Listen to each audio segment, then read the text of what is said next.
ಬಂಧುಗಳೇ, ತಮ್ಮೆಲ್ಲರಿಗೂ ಕೂಡ ದಾಸಶ್ರೇಷ್ಠ ಕನಕದಾಸ ಜಯಂತಿಯ ಶುಭಾಶಯಗಳನ್ನು ಕೋರ್ತಾ ಈ ಒಂದು ಕಾರ್ಯಕ್ರಮದ ಉದ್ಘಾಟನೆ ಮಾಡಿದಂತ ಕೋಲಾರ ಜಿಲ್ಲೆ ಉಸ್ತುವಾರಿ ಸಚಿವರು ಸೋದರರಾದಂಥ ಸನ್ಮಾನ್ಯ ವೈದ್ಯ ಸುರೇಶ್ ಅವರೇ, ಕಾರ್ಯಕ್ರಮದ ಅಧ್ಯಕ್ಷತೆಯನ್ನು ವಹಿಸಿರ್ತಕ್ಕಂಥ ಸ್ನೇಹಿತರು ಕೋಲಾರ ಶಾಸಕರಾದಂಥ ಮಂಜುನಾಥ್ ಅವರೇ,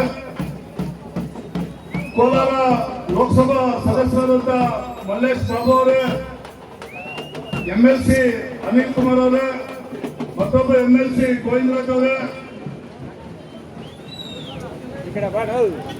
ಸನ್ಮಾನ್ಯ ಮುಖ್ಯಮಂತ್ರಿಗಳ ಪತ್ರಿಕಾ ಕಾರ್ಯದರ್ಶಿಯಾದಂಥ ಕನಕ ಜಯಂತಿಯನ್ನ ಸಮಾಜದ ಬಂಧುಗಳು ನಡೆಸಿಕೊಟ್ಟಿದ್ದಾರೆ. ಅದರಲ್ಲಿ ವಿಶೇಷವಾಗಿ ಇವತ್ತು ಪುತ್ಲಿ ಪೂಜೆ ನಮ್ಮ ಕನಕ ದಾಸ ದೇವಸ್ಥಾನ ಪಕ್ಕದಲ್ಲಿ ಸಮುದಾಯ ಭವನ ಕಟ್ಟಲಿಕ್ಕೆ ಪುತ್ಲಿ ಪೂಜೆ ಕೂಡ ನೆರವೇರಿತು.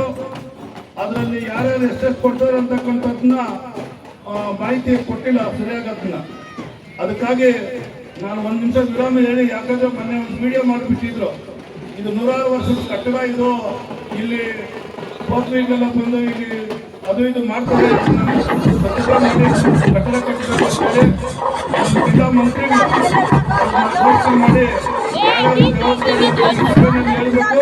ಒಂದು 6 ತಿಂಗಳ ಒಳಗಡೆ ಕಟ್ಟಡ ಉದ್ಘಾಟನೆ, ಯಾಕಂದ್ರೆ ಕೋಲಾರ ಕ್ಷೇತ್ರ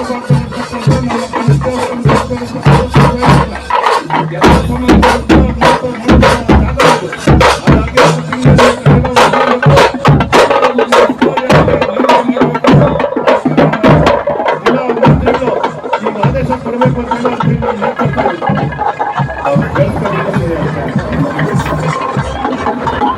ಮತ್ತೆ ಕನಕದಾಸ ಮಾತು ಹೇಳ್ತೀನಿ, ನಮ್ಮ ಸಮಾಜದಲ್ಲ ಅರ್ಥ ಮಾಡ್ಕೋಬೇಕು.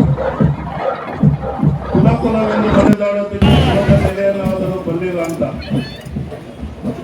100 ಈ ರಾಜ್ಯದಲ್ಲಿ ಸಮಾಜ ಒಗ್ಗಟ್ಟಾಗಿರ್ತಕ್ಕಂಥ ಸಮಾಜ ಯಾವುದಾದ್ರೂ ಇದ್ದೆ ಅದು ಮುಸ್ಲಿಂ ಸಮಾಜ. ಅದರ ನೇತೃತ್ವ ಇರ್ತಕ್ಕಂಥ ಸಿದ್ದರಾಮಯ್ಯ. ಯಾವತ್ತೂ ಕೂಡ ನಾನು 2006 ಇರಬೇಕು, ಬಹಳ ದೂರ ನಡೀತಾ ಇತ್ತು ಕನಕ ಜಯಂತಿ.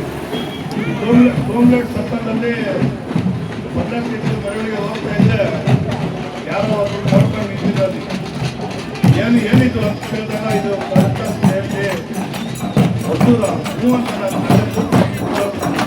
ನೀರಾದವರು.